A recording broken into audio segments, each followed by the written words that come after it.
નમસ્કાર વિદ્યાર્થી મિત્રો, વિષય નામાના મૂળ તત્વો, ધોરણ 11, ચેપ્ટર નંબર 2. વિદ્યાર્થીઓ, આજે આપણે એક નવો જ ટોપિક જોવાનો છે. વ્યવહારોની બેવડી અસર આપો. આજનો ટોપિક છે આપણો વ્યવહારોની બેવડી અસર, જે આપણે ચેપ્ટરનું નામ પણ છે ને કે દ્વિઅસર. દ્વિ એટલે બેવડી અસર આપવાની છે. શું વાત છે પહેલાં આમાં એ ખાસ ધ્યાનથી સાંભળજો, કારણ કે એકદમ નવી વસ્તુ તમારા માટે હોય ત્યારે બરાબર ધ્યાનપૂર્વક વાતને સમજવાની છે, તો તમને આગળ ધીરે ધીરે જે અકાઉન્ટની પ્રક્રિયા છે એ સમજાતી જશે. હવે વિદ્યાર્થીઓ, આપણે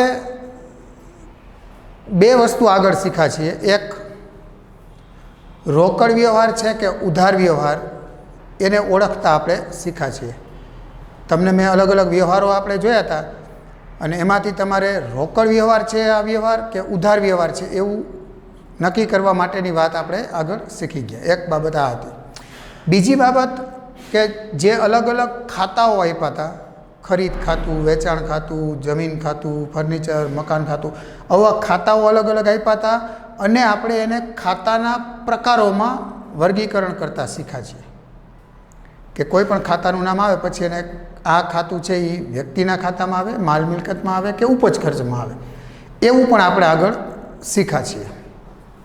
હવે એક રોકડ વ્યવહાર છે કે ઉધાર વ્યવહાર, એ વાત પણ શીખ્યા. ખાતાનું વર્ગીકરણ કેમ કરવું એ પણ શીખ્યા. હવેની વાત એવી છે કે જે ધંધામાં વ્યવહાર થાય, ખરેખર હવે અહીંથી આપણે અકાઉન્ટ ધીરે ધીરે અકાઉન્ટની પ્રક્રિયાઓ હવે શરૂ થતી જશે.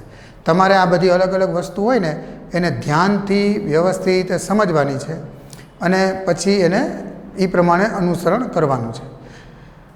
તો હવે વિદ્યાર્થીઓ, આજે વ્યવહારોની બેવડી અસર કરતાં આપણે શીખવાનું છે. હજી આ મુદ્દો આજનો છે એ થોડોક અધૂરો રહેશે. હજી આખું વ્યવહાર કઈ રીતે છે, એમાંથી ઉધાર થશે, જમા થશે, એવું આપણે શીખવાના. પણ આજનો ટોપિક ખાલી જે એક વ્યવહાર થાય, ખાસ યાદ રાખજો, વ્યવહાર તમને આપવામાં આવે એમાંથી તમારે કયા બે ખાતામાં એની અસર થશે. એક વ્યવહાર હોય ને એમાંથી એના બે ખાતા ઉત્પન્ન થાય, મતલબ એ વ્યવહારમાંથી બે બાબત, બે ખાતાઓ ઉત્પન્ન થાય. એક કયું ખાતાને અસર થશે અને બીજામાં કયા ખાતામાં અસર થશે. કારણ કે આપણા ચેપ્ટર, આપણા વિષયનું નામ જ દ્વિનોંધી નામા પદ્ધતિ છે. યાદ રાખજો, દ્વિનોંધી. દ્વિ એટલે બે, નોંધ. તો બેવડી અસર શીખવા જઈ રહ્યા છે. બેવડી એટલે પણ બે, બરાબર. દ્વિઅસર કે બેવડી અસર મતલબ એક વ્યવહારમાંથી કઈ બે અસર ઉત્પન્ન થાય છે એ આજે આપણે શીખવાનું છે. તો તમારા માટે તો આ વસ્તુ નવી જ છે, પણ તમે ફરી એકવાર ધ્યાનથી બરાબર સાંભળજો કે વ્યવહારોની બેવડી અસર એટલે જે તમને વ્યવહાર આપવામાં આવ્યા છે, આ બધા વ્યવહાર આપણે જોયા છે. રોકડ વ્યવહાર, ઉધાર વ્યવહાર જે જણાવો એમાંય પણ આ જ વ્યવહારો હતા, આવા પ્રકારના. અહીં પણ તમને એ વ્યવહાર આપ્યો છે, એમાંથી બે ખાતા કયા ઉત્પન્ન થાય છે, કયા કયા બે ખાતામાં એની અસર થશે એ આપણે શીખવાનું છે. પછી ઉધાર થશે, જમા થશે, એ હજી આના પછી નેક્સ્ટમાં જોશું, પછી બે કમ્બાઈન કરશું. અત્યારે ખાલી એક વ્યવહારમાંથી કઈ રીતે બે ખાતા ઉત્પન્ન થશે, કયા બે ખાતામાં એની અસર થશે. તો વાત શું છે કે જે તમને ટૂંકમાં વ્યવહાર આપવામાં આવે એમાંથી તમારે વ્યવહાર વાંચી અને એ જોવાનું છે કે ભાઈ આવું વ્યવહાર થવાથી કઈ કઈ ખાતામાં એની બે અસર થશે. જે ખાતાના પ્રકારોમાં આપણે જોયું ને કે અનેક પ્રકારના અલગ અલગ ખાતાઓના નામ આવે. ખરીદ ખાતું, વેચાણ ખાતું, ફર્નિચર ખાતું, મજૂરી ખાતું, પગાર ખાતું, આ તે બધા એવા જે ખાતા એટલે વિભાગ. તો એ જે કયા ખાતા બે આમાંથી ઉત્પન્ન થશે એક વ્યવહારમાંથી, એ આપણે શીખવા જઈ રહ્યા છીએ. તો ચાલો સૌથી પહેલાં વાત કરીએ કે કઈ રીતે આપણે વ્યવહારમાંથી બેવડી અસર કરવાની છે, એટલે કે બે અસર કરવાની છે. તો એ કઈ રીતે વિચારશું, શું જોશું એમાંથી. તો તમારી સમક્ષ મેં અહીંયા એ રીતે યાદ રાખવા માટે મેં વાત લખી છે કે તમારે કોઈ પણ વ્યવહારમાંથી બેવડી અસર કરવી હોય, બે અસર કરવી હોય, તો કઈ રીતે થિંકિંગ કરવાનું, કઈ રીતે વિચારવાનું, કયા સ્ટેપમાં વિચારવાનું છે એ તમારે જોવાનું છે. તો જો સૌથી પહેલાં વાત કરું કે જો અહીં વ્યવહારો આપ્યા છે ને અલગ અલગ, કે ₹10,000નો માલ વેચ્યો, પછી છે 7,000 પગારના અનુષ્કાને ચૂકવ્યા, 12,000નું ફર્નિચર શ્રદ્ધા ફર્નિચર માર્ટમાંથી ખરીદ્યું. તો આ વ્યવહાર છે. એ વ્યવહારમાંથી કયા બે ખાતાની અસર ઉત્પન્ન થશે એ જોવું હોય ત્યારે શું કરવાનું? પહેલાં તો બે અસર કરવી છે ને, આપણે બે ખાતા ઉત્પન્ન થશે. દરેક વ્યવહારમાંથી ઓછામાં ઓછા બે ખાતા ઉત્પન્ન થશે, વધુ પણ થઈ શકે, પણ અત્યારે આપણે શરૂઆતમાં જોઈએ છીએ ત્યારે બે ખાતા ઉત્પન્ન થશે. એમાં પ્રથમ અસર એટલે કે પહેલી અસર કરવા માટે શું વિચારવાનું છે? તો ખાસ યાદ રાખજો કે વ્યવહાર તમારે પહેલાં વાંચવાનો, પછી વ્યવહાર વાંચી અને પહેલું કામ એ કરવાનું કે એ વ્યવહાર રોકડ વ્યવહાર છે, ઉધાર વ્યવહાર છે કે અન્ય વ્યવહાર છે. એ આપણે શીખી ગયા અગાઉ કે કોઈ પણ વ્યવહાર તમે વાંચો એટલે તમને ખબર પડી જશે કે આ રોકડ છે, ઉધાર છે કે અન્ય છે. તો એના વિશે આપણે અભ્યાસ કરી ગયા છીએ પહેલાં, એટલે એ જે અભ્યાસ કરતા જઈએ આમ આગળ તો એનું કામ આવશે જ. તો હવે રોકડ વ્યવહાર ક્યારે હશે કે જો એમાં રોકડ શબ્દ હોય, એમાં વ્યક્તિ કે પેઢીનું નામ ન હોય, અથવા તો વાક્યમાં મળ્યા ભર્યા ચૂકવ્યા જેવા શબ્દો હોય, ચેક શબ્દો હોય, તો એ રોકડ વ્યવહાર છે. હવે ઉધાર વ્યવહાર ક્યારે હોય? તો કે જો એમાં વ્યક્તિનું નામ હોવું કમ્પલસરી છે અને રોકડ, ચેક, મળ્યા ભર્યા ચૂકવ્યા એવા શબ્દો હોવા જોઈએ નહીં, તો એ વ્યવહાર ઉધાર વ્યવહાર છે. આની તમારે પ્રેક્ટિસ કરવાની એટલે તમને એ રોકડ વ્યવહાર છે, ઉધાર વ્યવહાર છે કે અન્ય વ્યવહાર છે ઓળખતા આવડી જાય. હવે પહેલું કામ, જો વ્યવહારોની બેવડી અસર કરતી વખતે પહેલું એ જોવાનું કે એ વ્યવહાર રોકડ વ્યવહાર છે, ઉધાર છે કે અન્ય છે એ જોવાનું. હાલો, હવે જોયું કે ભાઈ રોકડ વ્યવહાર છે એવું તમે નક્કી કર્યું. જો રોકડ વ્યવહાર હોય, ખાસ યાદ રાખજો, તમને લાગ્યું કે આ રોકડ વ્યવહાર છે, તો રોકડ વ્યવહાર હોય ને તો એમાંથી જે બે અસર કરવાની છે ને એક વ્યવહારમાંથી, તો એમાંની એક અસર રોકડ ખાતે થશે. કારણ કે જે વ્યવહાર થાય ને એમાંથી આપણે બે અસર એટલે ઉત્પન્ન કરવાની કે કઈ બાબત ખાતા સાથે વ્યવહાર સંકળાયેલો છે. તો આપણે નક્કી કરવાનું કે જો રોકડ વ્યવહાર હોય તો એક અસર રોકડ ખાતે, અને જો એમાં ચેકની કાંઈ વાત હોય તો બેંક ખાતે.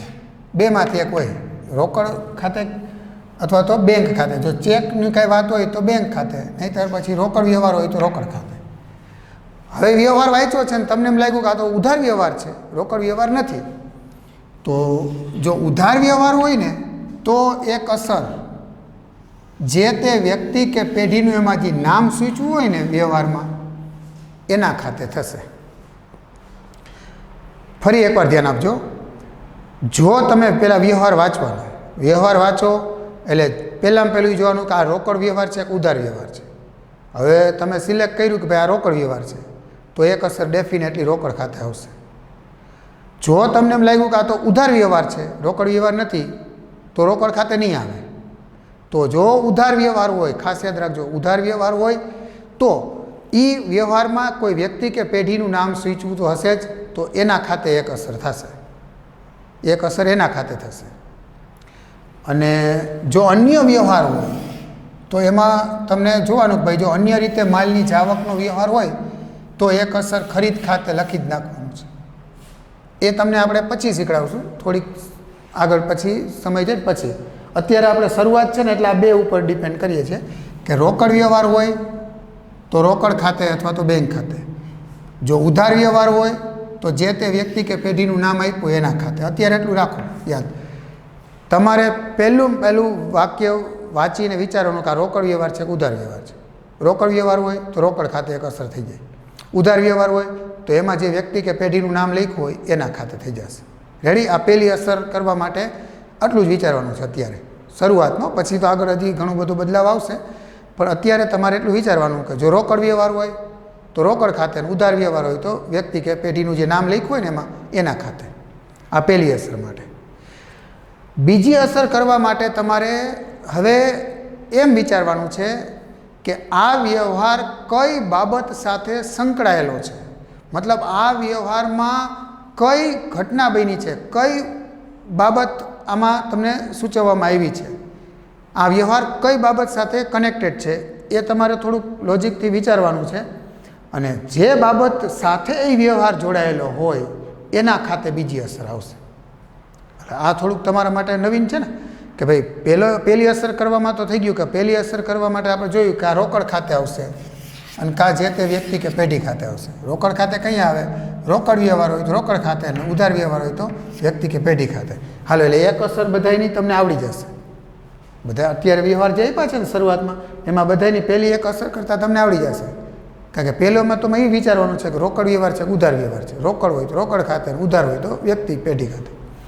બીજી અસર કરવા માટે, એ વ્યવહારની બીજી અસર એટલે કે એમાંથી બીજું ખાતું જે ઉત્પન્ન થાય છે, એ તમારે ચેક કરવા માટે જોવાનું કે આ વ્યવહાર કઈ બાબત માટેનો છે, કેની સાથે સંકળાયેલો છે. તો ધ્યાનથી સાંભળો, જો હું લઉં છું.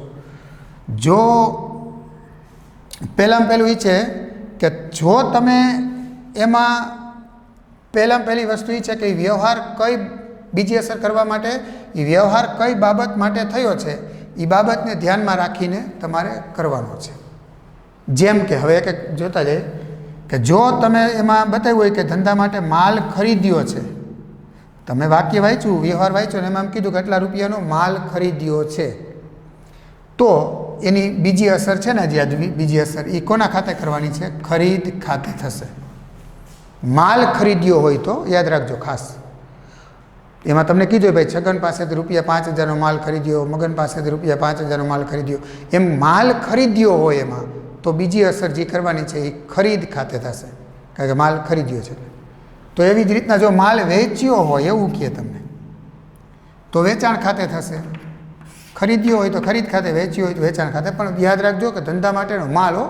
પછી બીજી વાત કહી દો, જો આની સાથે કનેક્ટેડ આ છે કે એ વ્યવહારમાં જો કોઈ મિલકત કે અન્ય વસ્તુ ખરીદી હોય, એ વ્યવહારમાં મિલકત ખરીદી હોય કે કોઈ બીજી સ્ટેશનરી કે ઓલું આ તે એવું કંઈક બીજી અન્ય ખરીદી હોય, તો યાદ રાખજો ખરીદ ખાતે નહીં આવે. ખરીદ ખાતે તો કંઈ આવશે કે એમાં માલ ખરીદ્યો એવું શબ્દ લખ્યો હોય ને તો. પણ જો એ સિવાયની કાંઈ વસ્તુ ખરીદી હોય, ધંધા માટે કોઈ ધંધાનો જે માલ હોય એ સિવાયનું કાંઈ બીજું ખરીદ્યું હોય, ફર્નિચર ખરીદ્યું હોય, યંત્ર લીધું હોય, સ્ટેશનરી ખરીદી હોય, તો યાદ રાખવાનું છે કે જે વસ્તુ કે મિલકત ખરીદી હોય ને, ફર્નિચર ખરીદી હોય તો ફર્નિચર ખાતે, યંત્ર ખરીદી હોય તો યંત્ર ખાતે, સ્ટેશનરી ખરીદી હોય તો સ્ટેશનરી ખાતે, તો એ જે તે વસ્તુ કે મિલકત ખરીદી હોય એના ખાતે આવશે. ખરીદ ખાતે ક્યારે આવશે? તો કે માલ ખરીદ્યો હોય તો ખરીદ ખાતે, એ સિવાયનું કાંઈ બીજું ખરીદ્યું હોય તો જે ખરીદ્યું હોય બીજું એના ખાતે. માલ વેચ્યો હોય તો વેચાણ ખાતે. બરાબર. હવે જો ખાલી જગ્યા ને માલ પરત કર્યો હોય, આ યાદ રાખજો ખાસ. હવે આપણે માલ ખરીદીએ અને વેચતા હોય એટલે ખબર, પછી માલ પરત થતો હોય. આપણે ખરીદ્યો હોય કોકને, આપણે એને માલ પરત કરતા હોય. પછી આપણે કોકને માલ વેચ્યો હોય તો એ કંઈક માલ આપણે પરત કરતા હોય. તો એક આપણે કોઈ પાસેથી માલ ખરીદ્યો હોય અને એ વ્યક્તિને આપણે એમાંથી અમુક માલ ખરીદેલો પરત કરીએ તો એને ખરીદ માલ પરત કહેવાય. હવે બીજી બાજુ કે આપણે કોઈ આપણા ગ્રાહકને માલ વેચ્યો હોય અને એ ગ્રાહક આપણે માલ પાછો દે તો આપણા માટે વેચાણ માલ પરત કહેવાય. હવે ખબર કેમ પડશે?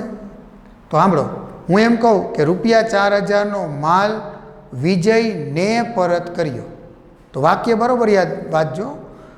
રૂપિયા 5,000નો માલ વિજયને પરત કર્યો, તો ને પરત આવે ને એટલે આપણે એને પરત કર્યો, મતલબ આપણી પેઢી દ્વારા સામે પક્ષકારને માલ પરત કરવામાં આવ્યો હોય, ને પરત કર્યો હોય એવું કહે તો એ સમજી લેવાનું કે શું હોય? ખરીદ માલ પરત. કે આપણે માલ પરત કરતા હોય તો એ ખરીદ્યો હોય પહેલાં અને પછી આપણે એને માલ પરત કર્યો હોય, એટલે આપણે જો સામેવાળાને પરત કરતા હોય ને માલ, તો એ ખરીદ માલ પરત ખાતે અસર આવશે. હવે એનાથી ઊંધું કે એ માલ પરત કર્યો હોય તો વેચાણ પરત. એટલે હું કે આપણે કોઈને ગ્રાહકને માલ વેચ્યો હોય અને એ ગ્રાહક આપને માલ પરત કરે છે, એટલે કે સામેવાળી વ્યક્તિ આપણી પેઢીને માલ પરત કરે છે, તો એને કહેશું આપણે વેચાણ માલ પરત. તો એમ કહું કે રૂપિયા 7,000નો માલ અમિતે પરત કર્યો, અમિતે પરત કર્યો, એટલે એ પરત કર્યો હોય એમ સામેવાળે પરત કર્યો હોય તો આપણે એને શું કહેશું? વેચાણ માલ પરત ખાતે આવશે. પછી મેં કીધું એમ કે જો કોઈ મિલકત કે અન્ય વસ્તુ ખરીદી હોય તો જે તે મિલકત કે વસ્તુ હોય એના ખાતે અસર આવશે. પછી જો કોઈ ધંધામાંથી કોઈ ખર્ચ કરવામાં આવ્યો હોય, એમાં વાક્યમાં કીધું હોય કે ભાઈ રૂપિયા 10,000 પગાર ના ચૂકવ્યા, દલાલી ના ચૂકવ્યા, એમ કોઈ ખર્ચ ધંધા માટે કર્યો હોય ને એ ખર્ચના ચૂકવા હોય તો એમાં એનું નામ લખ્યું જઈશે કેના માટે ચૂકવા છે, તો જેના માટે એ ચૂકવા હોય એના ખાતે આવશે. મતલબ જે તે ખર્ચ એમાં કીધું હોય એના ખાતે આવશે. અને જો કોઈ આવક થઈ હોય, કંઈક મળ્યા હોય, કમિશનના મળ્યા હોય, વ્યાજના મળ્યા હોય, દલાલીના મળ્યા હોય, એમ આપને મળ્યા હોય કોઈ આવક રૂપે, તો ની આવક મળી હોય, ફોર એક્ઝામ્પલ ₹700 દલાલીના મળ્યા, તો કેના મળ્યા છે? દલાલીના, તો દલાલી ખાતે. ₹500 વ્યાજના મળ્યા, તો વ્યાજ ખાતે. ટૂંકમાં ખર્ચ કર્યો હોય ને ત્યારે જે ખર્ચ કર્યો હોય, જેનું નામ હોય એના ખાતે, અને આવક થઈ હોય તો જેના માટે આવક થઈ હોય એના માટે.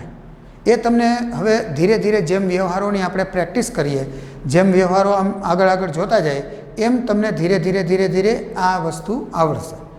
સીધી વસ્તુ તમને તરત આવડશે એવું નહીં બને, પણ તમારે પ્રેક્ટિસ કરવાની, રિપીટ કરવાનું વારંવાર, ત્યારે તમને ધીરે ધીરે એનાથી ઘડ પડશે અને તમને આવડતું જશે.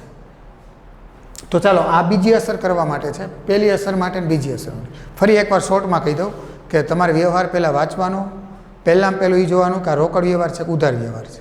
પહેલી અસર કરવા માટે તો રોકડ વ્યવહાર હોય તો રોકડ ખાતે લખી નાખવાનું, ઉધાર વ્યવહાર હોય તો જે તે વ્યક્તિ કે પેઢીના નામ ખાતે લખી નાખવાનું. આ પહેલી અસર માટે.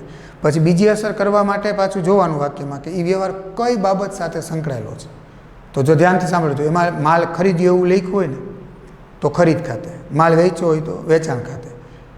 જો એમાં એમ કીધું કે આને માલ પરત કર્યો આપણે તો ખરીદ માલ પરત ખાતે. જો એમાં એમ કીધું કે ખાલી સામેવાળાએ આપણે માલ પરત કર્યો એવું લાગે તો વેચાણ માલ પરત ખાતે. પછી માનો કે કોઈ ખર્ચ કર્યો એવું લાગે તમને કે પગારના, મજૂરીના, દલાલીના, સ્ટેશનરી એના ચૂકવા હોય કાંઈ, તો જે વસ્તુ ખર્ચ કર્યો હોય એ ખર્ચ જે હોય એના ખાતે આવશે બીજી અસર. આવક થઈ હોય કોઈ તો એ જે તે આવક ખાતે આવશે. અને કોઈ માલ સિવાય જો કોઈ પણ મિલકત ખરીદી હોય, કોઈ સ્ટેશનરી કે એવું કંઈ બીજું ખરીદ્યું હોય તો જે બીજું ખરીદ્યું હોય એના ખાતે આવશે. આટલું યાદ રાખવાનું છે ખાસ. આ વસ્તુ તમારે 2, 4, 5 વખત વિચારી અને યાદ રાખવાનું છે, કે કારણ કે વ્યવહારોની બેવડી અસર કરતી વખતે ખૂબ ધ્યાનથી જોવાનું છે કે ભાઈ આ વ્યવહાર કઈ રીતે સંકળાયેલો છે અને એમાંથી કયા 2 ખાતા ઉત્પન્ન થશે. ઓકે, તો હવે આપણે એક એક વ્યવહારને જોતા જઈએ અને એની બેવડી અસર કરતા જઈએ. આ નિયમ શીખાજો તમે, એને ધ્યાનમાં રાખીને. પહેલું છે 10,000નો માલ વેચ્યો. પહેલું વ્યવહાર છે કે ₹10,000નો માલ વેચ્યો. તો પહેલાં આપણે જોઈ લઈએ કે આ વ્યવહાર રોકડ વ્યવહાર છે કે ઉધાર વ્યવહાર. તો 10,000નો માલ વેચ્યો, જો આમાં વ્યક્તિનું નામ જ નથી, વ્યક્તિ કે પેઢીનું નામ નથી ને, તો કયો વ્યવહાર હોય? રોકડ વ્યવહાર. તો આપણે એક અસર કેના ખાતે કરવાની છે? રોકડ ખાતે. તો ચાલો, એક અસર રોકડ ખાતે થશે, બરાબર. 2 ખાતે કોના કયા 2 ખાતે અસર થઈ જોવું છે ને, તો પહેલી અસર રોકડ ખાતે. શું કામે? તો કે આમાં તમને વાંચ્યું વાક્ય તો એમાં તમને પહેલાં વિચારવાનું હતું કે રોકડ વ્યવહાર છે કે ઉધાર વ્યવહાર, તો આ વ્યવહાર રોકડ વ્યવહાર છે એટલે રોકડ ખાતે. હવે બીજી અસર કરવા માટે હવે પાછું વાંચી લેવાનું વાક્ય કે 10,000નો માલ વેચ્યો. તો આપણે હમણાં જોયું ને કે જો માલ વેચ્યો હોય, જો માલ વેચ્યો હોય તો કોના ખાતે બીજી અસર કરવાની છે? વેચાણ ખાતે. તો બીજી અસર કોના ખાતે આવશે? અહીંયા વેચાણ ખાતે. રેડી? આ 2 રીતે, આવી રીતે 2 અસર કરવાની છે. 2 ખાતા ઉત્પન્ન થયા એક વ્યવહારમાં. એક રોકડ ખાતે અસર થશે અને એક વેચાણ ખાતે. હવે કોણ જમા થશે, કોણ ઉધાર થશે, એ હજી આપણે નેક્સ્ટ લેક્ચરોથી જોશું કે એ કઈ રીતે તમારે વિચારવાનું છે. અત્યારે તો એવું જોઈ રહ્યા છે કે એક વ્યવહારમાંથી 2 કયા ખાતા ઉત્પન્ન થશે, તો કે એક રોકડ ખાતે ને એક વેચાણ ખાતે. બીજું વાંચી, ₹7,000 પગારના અનુષ્કાને ચૂકવ્યા. પહેલાં વિચારો કે ભાઈ આ વ્યવહાર રોકડ વ્યવહાર છે કે ઉધાર વ્યવહાર. હવે અનુષ્કા નામ તમે જોઈ જાઓ એટલે તરત એમ નહીં કહેવાનું કે ઉધાર વ્યવહાર છે. પછી વ્યક્તિનું નામ હોય તો મેં કીધું એમ કે જોવાનું એમાં મળ્યા, ચૂકવ્યા, ભર્યા, રોકડ કે બેંક શબ્દ છે એમાંથી, તો કે હા છે, ચૂકવ્યા. તો અનુષ્કાને ચૂકવ્યા એટલે આ વ્યવહાર કેવો કહેવાય? ઉધાર નહીં, રોકડ વ્યવહાર છે. એ તો ખબર પડી ગઈ ને તમને. તો પહેલી અસર રોકડ વ્યવહાર હોવાને કારણે પહેલી અસર અહીંયા રોકડ ખાતે થશે. આ રોકડ વ્યવહાર હોવાને કારણે રોકડ ખાતે. બીજી અસર માટે જોવાનું છે, અને ખાસ યાદ રાખજો, જો રોકડ વ્યવહાર હોય ને તો પછી હવે આ વ્યક્તિનું નામની કંઈ જરૂર નથી, એના ખાતે ના કરતા ભૂલથી. રોકડ વ્યવહાર હોય તો રોકડ ખાતે આવે, ઉધાર વ્યવહાર હોય તો જ વ્યક્તિનું નામ ખાતે આવે. હવે બીજી અસર કરવા માટે પાછું આ સ્ટેપમાં વિચારવાનું છે કે વ્યવહાર કયા બાબત સાથે સંકળાયેલો છે. તો 7,000 પગારના અનુષ્કાને ચૂકવ્યા, એટલે જો શું કીધું છે? પગાર ના ચૂકવ્યા છે, એટલે પગાર પેઢી માટે ખર્ચ છે. તો આ ખર્ચ કહેવાય ને પગારના. તો બીજી અસર કોના ખાતે આવશે? પગાર ખાતે. બરાબર. એક અસર રોકડ ખાતે. શું કામ? તો કે રોકડ વ્યવહાર છે એટલે. બીજી અસર પગાર. શું કામ? તો કે આ વ્યવહારમાં તમને પગારના ચૂકવા છે એટલે પગારના ખર્ચ તરીકે ચૂકવા છે એટલે પગાર ખાતે આવશે. ત્રીજું, ₹12,000નું ફર્નિચર શ્રદ્ધા ફર્નિચર માર્ટમાંથી ખરીદ્યું. હવે વ્યવહાર વાંચો અને નક્કી કરો કે આ પહેલાં તો ઉધાર વ્યવહાર છે કે રોકડ વ્યવહાર છે. તો ફરી એકવાર જો, ₹12,000નું ફર્નિચર શ્રદ્ધા ફર્નિચર માર્ટમાંથી ખરીદ્યું. શ્રદ્ધા ફર્નિચર માર્ટ એ પેઢીનું નામ છે. એટલે હવે આપણે વિચારવું પડશે કે તો પેઢીનું નામ સૂચવું છે તો એના હારે ઓલા શબ્દો છે, રોકડ, ચેક, મળ્યા ભર્યા ચૂકવ્યા, તો એ કંઈ નથી. તો આ વ્યવહાર કયો વ્યવહાર કહેવાય? ઉધાર વ્યવહાર છે. તો ઉધાર વ્યવહાર હોય તો એની પહેલી અસર કરવા માટે શું હોય? રોકડ વ્યવહાર હોત તો રોકડ ખાતે લખાય. જો પહેલાં બેમાં આવ્યું રોકડ ખાતે, કારણ કે બે રોકડ વ્યવહાર હતા. પણ ત્રીજો વ્યવહાર છે ને એ ઉધાર વ્યવહાર છે. તો ઉધાર વ્યવહાર હોય તો જે તે વ્યક્તિ કે પેઢીના નામ ખાતે અસર કરવાની છે, તો રોકડ ખાતે આવશે નહીં. બે ઓપોઝિટ છે, કાં રોકડ ખાતે આવશે અને કાં વ્યક્તિ કે પેઢીના ખાતે આવશે. તો અહીંયા ઉધાર વ્યવહાર હોવાને કારણે અહીંયા પહેલી અસર કોના ખાતે? તો કે શ્રદ્ધા ફર્નિચર માર્ટ ખાતે. શ્રદ્ધા ફર્નિચર માર્ટ ખાતે, કારણ કે જે પેઢીનું નામ હોય એના ખાતે અસર આવશે. અહીં કીધું ને આપણે જે તે વ્યક્તિ કે પેઢીના નામ ખાતે, એટલે જે આ શ્રદ્ધા ફર્નિચર માર્ટ નામ છે એટલે એના ખાતે. હવે બીજી અસર માટે જોવાનું છે કે શું પાછી ઘટના થઈ. તો કે 12,000નું ફર્નિચર શ્રદ્ધા ફર્નિચર માર્ટમાંથી ખરીદ્યું છે. જો અહીંયા ખાસ યાદ રાખજો, અહીંયા માલ નથી ખરીદ્યો, પણ ધંધા માટે એક ફર્નિચર લેવામાં આવ્યું છે, એટલે મિલકત ખરીદી છે. તો જો કોઈ મિલકત ખરીદવામાં આવી હોય, વાક્યમાં તમે જોયું કે મિલકત ખરીદી છે, તો જો કોઈ મિલકત વસ્તુ કોઈ ખરીદી હોય ને, તો એ જે તે મિલકત ખરીદી હોય એના ખાતે આવશે.